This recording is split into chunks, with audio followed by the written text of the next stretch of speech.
Hello friends, welcome to my YouTube channel special study for selection अर्थशास्त्र कक्षा 9। तो आइए शुरू करें। पुरुष और महिलाओं के आर्थिक क्रियाकलाप। अब यहाँ पर आते हैं तो विभिन्न क्रियाकलापों में 3 प्रमुख क्षेत्र होते हैं: प्राथमिक, द्वितीयक, तृतीयक। प्राथमिक क्षेत्र में वो क्षेत्र आते हैं जहाँ से आप प्रकृति से सीधा कोई चीज़ प्रयोग में लाते हैं, जैसे कृषि, वानिकी, पशुपालन, मत्स्य पालन, मुर्गी पालन, खनन, उत्खनन। ये सभी प्राथमिक क्षेत्र में आते हैं।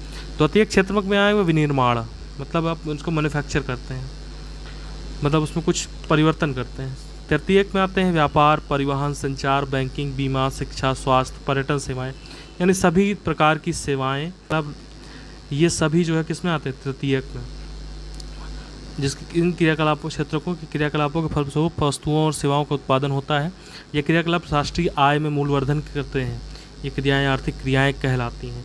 आर्थिक क्रियाएं मुख्यतः 2 तरह की होती हैं, एक बाजारी क्रियाएं, एक गैर बाजारी क्रियाएं। अब बाजार क्रियाएं वो होती हैं जिनसे वेतन या लाभ के उद्देश्य से की गई क्रियाएं हैं, जिनमें पारिश्रमिक का भुगतान होता है। इनमें सरकारी सेवा सहित वस्तु एवं सेवाओं का उत्पादन शामिल है। गैर बाजार क्रियाएं होती हैं जब क्रियाओं से अभिप्राय स्व उपभोग के लिए उत्पादन है।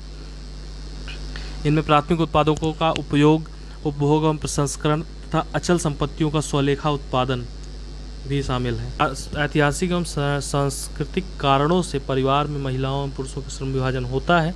आमतौर पर महिलाएं घर के कामकाज में देखी जाती हैं और पुरुष खेतों में काम करते हैं। शकल की माँ सीधा खाना पकाती थी, बर्तन साफ करती थी, कपड़े धोती थी।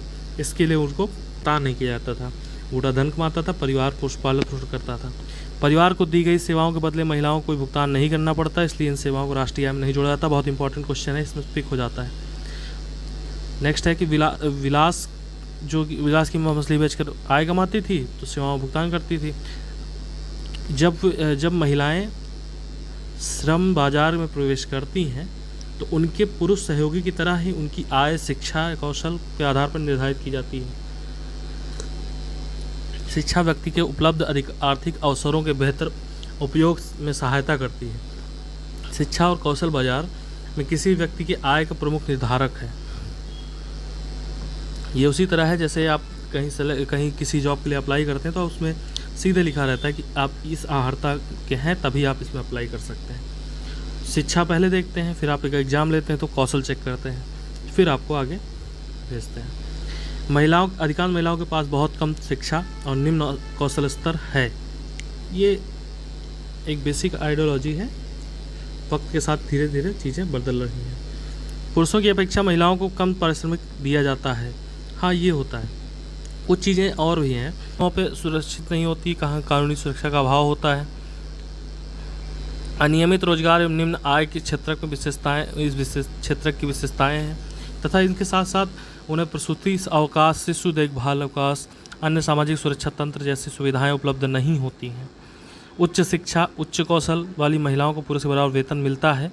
संगठित क्षेत्र में शिक्षण एवं चिकित्सा सबसे अधिक आकर्षित करते हैं, जिसमें कुछ महिलाओं का सामान्य नौकरी के अलावा प्रशासनिक एवं अन्य सेवाओं में प्रवेश करती हैं, जिनसे वैज्ञानिक एवं प्रौद्योगिकी सेवा में उच्च स्तर की आवश्यकता पड़ती है।